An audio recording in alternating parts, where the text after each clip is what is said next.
जनगण मन अधिनायक जय हे भारत भाग्य विधाता। पंजाब सिंध गुजरात मराठा द्रविड़ उत्कल बंगा। विंध्य हिमाचल यमुना गंगा उच्छल जलधि तरंगा। तव शुभ नामे जागे तव शुभ आशीष मांगे। गाहे तव जय गाथा। जनगण मंगलदायक जय हे भारत भाग्य विधाता। जय हे जय हे जय हे जय जय जय जय हे। भारत माता की जय। भारत माता की जय। भारत माता की जय। वंदे मातरम। वंदे मातरम। वंदे मातरम। प्यारे साथियों, आज बहुत हर्ष का मौका है कि हम लोग 26 जनवरी का इस शुभ घड़ी में यहाँ पर खड़े हैं और हम लोगों ने झंडा फहराया। आज झारखंड के लिए भी विशेषकर हर्ष का मौका है, क्योंकि वहाँ जो 13 स्टेट की झांकी ली गई है उसमें से एक झांकी झारखंड की, और उस झांकी में दिखाया जाएगा रतन टाटा का। रतन टाटा का इसी साल डेथ हुआ है, तो उनका जो टाटा स्टील और वो सब चीज़ें हैं वो झांकी में दिखाई जाएंगी। और साथ साथ झारखंड की संस्कृति को उसमें दिखाया जाएगा। दूसरी बात है कि कल लगभग 100 लोगों को पद्म श्री और पद्म विभूषण का घोषणा किया गया है। उसमें भी झारखंड के एक लोक गायक हैं, उनको भी लिया गया है। और साथ साथ जो छठ का जो फेमस गाना गाई थी, जो पिछले साल डेथ किया था, सिन्हा मैडम, उनका भी पिछले साल डेथ हुआ था, उनको पद्म विभूषण दिया गया है। तो ये बहुत झारखंड के लिए, बिहार के लिए बहुत खुशी की बात है। और जैसा कि आप लोगों को मालूम है कि 250 साल की गुलामी के बाद अंग्रेज़ों से हम लोगों ने आज़ादी पाया। आज़ादी पाने के बाद देश को चलाने के लिए कानून की ज़रूरत थी। तो कैसे चलेगा देश? हर चीज़ को चलने के लिए कानून चाहिए। तो देश को कानून की ज़रूरत थी, इसके लिए एक कमेटी बनी और उसमें अम्बेडकर जी के नेतृत्व में कानून का बनाने का काम चला। लंबा काम था, कई देशों का कानून को पढ़ा गया। पढ़ने के बाद एक हम लोग हमारे देश के हिसाब से एक कानून बनाया गया, और उस कानून को आज ही के दिन 1950 26 जनवरी 1950 को उस कानून को नाफिज किया गया, लागू किया गया। उसी की खुशी में उसी दिन हमारा एक तरह से मतलब कह लीजिए कि ऑपरेशनल रिपब्लिक, हम लोग जो क्रियाशील, ऐसा रिपब्लिक तो पहले से ही था, बट कानून के साथ कानून बन गया, कानून को नाफिज किया गया। तो उसके साथ एक क्रियाशील रिपब्लिक के तौर पर, क्रियाशील जनतंत्र के तौर पर हमारा देश आज से चलना शुरू हुआ। उसी की खुशी में हम लोग आज 26 जनवरी मनाते हैं, हर साल मनाते हैं, उसको याद करते हैं, उस दिन याद करते हैं जब हम लोगों ने अपने देश के लिए एक कानून बनाया और कानून को नाफिज किया और वो लागू किया, और वो कानून के हिसाब से हमारा देश चल रहा है। और पूरे आज देश भर में और विदेश में भी बहुत ज़्यादा खुशी का माहौल है। और साथ साथ ये भी है कि आज जो गणतंत्र दिवस समारोह दिल्ली में हो रहा है, उसमें जो मुख्य अतिथि हैं वो इंडोनेशिया के प्रेसिडेंट हैं। इस साल इंडोनेशिया के प्रेसिडेंट को बुलाया गया है, वो वहाँ मुख्य अतिथि हैं। और कल उन्होंने मुलाकात भी किया है प्रेसिडेंट से, और आज वहाँ परेड में रहेंगे भी। अभी मैं आकाशवाणी में सुन रहा था, काफ़ी लोग उमड़ पड़े हैं। और इस साल प्रधानमंत्री मोदी ने कई अनोखा पहल किया है, जिसके लिए वो हमेशा याद रखे जाएंगे। तो जैसे मैं उनका एक पहल है सफाई के बारे में, और जो उनका एक आप लोगों ने देखा होगा बीच पर वो पॉलीथीन लेके नंगे पैर कूड़ा उठा रहे हैं। वो फ़ोटो तो ऐसा फ़ोटो है जो सदियों याद रखा जाए कि एक प्रधानमंत्री बीच पर नंगे पैर कूड़ा उठा रहा है। लोगों ने तरह तरह की बातें भी की, लेकिन उससे कुछ नहीं होता है। वो एक मैसेज है, प्रधानमंत्री ने एक मैसेज दिया सफाई का, तो ऐसा लगातार मैसेज देते रहे वो। तो वो सफाई का उनका अभियान है, इसके बारे में अभियान है, आपका ऊर्जा के बारे में, पर्यावरण के बारे में अभियान है। और ऊर्जा में तो अगर आप लोग अपने घर पर सोलर वो लगाते हैं, पैनल लगाते हैं, तो उसके लिए भारी सब्सिडी है गवर्नमेंट की तरफ से। तो गवर्नमेंट की तरफ से भारी सब्सिडी है इसके लिए क्या नाम से लगाने के लिए सोलर ऊर्जा। मैंने अपने घर में अपने घर के बिजली का आप खुद उत्पादन कर सकते हैं।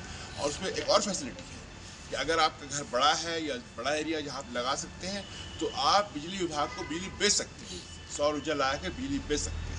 तो ये सब अनोखा पहल प्रधानमंत्री का है। और उसी तरह से एक और पहल आज जुड़ा है, अनोखा पहल, कि जो हमारे बहुत से जैसे कि कुम्हार हैं, जैसे कि क्या नाम है वो बढ़ी हैं, ऐसे पूरे देश से ऐसे लोगों को आमंत्रित प्रधानमंत्री ने किया है आज। और आज सब लोग वहाँ बैठ कर के परेड को देखेंगे। और ऐसे तो ये बहुत बड़ी बात है कि ऐसे लोगों को जो उन्होंने सम्मानित किया है। और वरना कोई पूछता नहीं था, पहले कोई पूछता नहीं था। वो दिल्ली के लोग, मैं तो दिल्ली में रहा हूँ, कई साल दिल्ली में रहा हूँ, मेरी पढ़ाई वहीं हुई है, मेरी नौकरी भी शुरू की वहीं थी। तो मुझे मालूम है कि हम लोग जा नहीं पाते थे। वो कुछ पास लेने वाले होते थे, तेज तर्रार लोग, वो लोग पास ले लेते थे, बाकी ब्यूरोक्रेट्स नेता होते। लेकिन ये जो पूरे देश से उन्होंने शामिल किया है आज, ये भी प्राइम मिनिस्टर का बहुत अनोखा पहल है। दिल से दुआ निकलती प्राइम मिनिस्टर के लिए, दिल से सराहना करता हूँ मैं प्रधानमंत्री के इस बारे में कि ये अनोखा पहल है कि एक रांची का एक कुम्हार, रांची का एक लोहरदगा का एक बढ़ी, कई लोग गए हैं झारखंड से भी। मैंने इसका रिपोर्ट भी दिल्ली भेजा है, झारखंड से भी अच्छी संख्या में लोग गए हैं और पूरे देश से अच्छी संख्या में लोग गए हैं। तो वो जो राजपथ है वो सिर्फ वहाँ दिल्ली वासियों और जो सरकारी बाबू और नेताओं का नहीं, बल्कि वो पूरे देश का वहाँ उन्होंने उन लोगों को बुला के जमा किया है, बुलाया है। सब देखेंगे परेड को, कुछ लोग शायद परेड में शामिल भी होंगे और सब लोग देखेंगे परेड को। और साथ साथ ये है कि फिर उनका बड़ा इंतज़ाम है, चूँकि उनको ठहरने का इंतजाम करना, उनके खाने पे आज तो पहुँचेंगे नहीं, वो 2 दिन पहले पहुँचे होंगे, तो 2 दिन पहले से उनका ठहरने खाने का इंतजाम करना, पीने का इंतजाम करना, कुछ उनको गिफ्ट वगैरह भी दिया जाएगा, तो बड़ा इंतजाम। तो ये प्रधानमंत्री ने गोया के उसमें मनरेगा में जो लोग काम करते हैं, मजदूर, उनको भी बुलाया गया। तो यह एक पूरी लिस्ट है, जिस लिस्ट से हर स्टेट से लोगों को चुनकर करके वहाँ बुलाया गया। बहुत खुशी हुई जब मैंने सुना, पढ़ा, बहुत खुशी हुई हमको कि प्रधानमंत्री का ये अनोखा पहल है। और इसीलिए कहा जाता है कि सत्ता में परिवर्तन होना चाहिए। सत्ता परिवर्तन होता है तो नए आदमी नया सोच लाता है और नए सोच से नई तरक्की होती है। वो पुराना ढर्रा चल रहा था पहले, कि बताया मैंने आपको कि दिल्लीवासी नेता और बाबू यही होते थे रिपब्लिक डे परेड में पहले, है ना। और कुछ लोग इतना दुक्का अपने खर्च से जाते थे, बड़े मुश्किल से पास मिलना, बड़ी हेडेक था, हम तो कभी जा नहीं पाए। इच्छा रहने के बाद भी हम कभी परेड में जा नहीं पाए, इसलिए परेड में जाना एक मुसीबत है।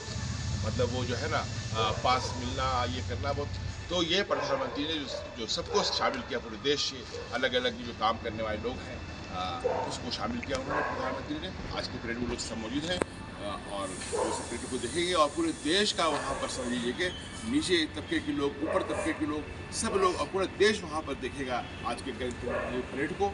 तो ये बहुत खुशी की बात और अच्छी बात है और इस पर पहल की हम लोग सराहना करते हैं और आशा करते हैं कि प्रधानमंत्री आने वाले दिनों भी ऐसे ही नया प्रयोग लाते रहेंगे। आयुष्मान भारत जो का योजना है वो भी ज़बरदस्त क्रांतिकारी योजना है। जब ये शुरू आया, आज से 5 साल पहले लगभग आया ये, तो उसका क्लिप बना करके मैंने सारे मीडिया ग्रुप में जहाँ हमारा व्हाट्सएप है हर जगह मैंने शेयर किया। चूँकि वो भी एक क्रांतिकारी चीज़ थी कि 5 लाख तक का खर्च सरकार बेयर करे, कितना आसानी हो। मैंने अपने आंखों से देखा है। ये रांची के रानी हॉस्पिटल में मेरी बहन की बेटी एडमिट थी, तो हम लोग तो पैसा खर्च कर रहे थे, लेकिन उसी जगह पर किसी गांव की आदिवासी महिला भी एडमिट थी, उसका बच्चा भी एडमिट था। तो कहाँ से उसका इलाज होगा?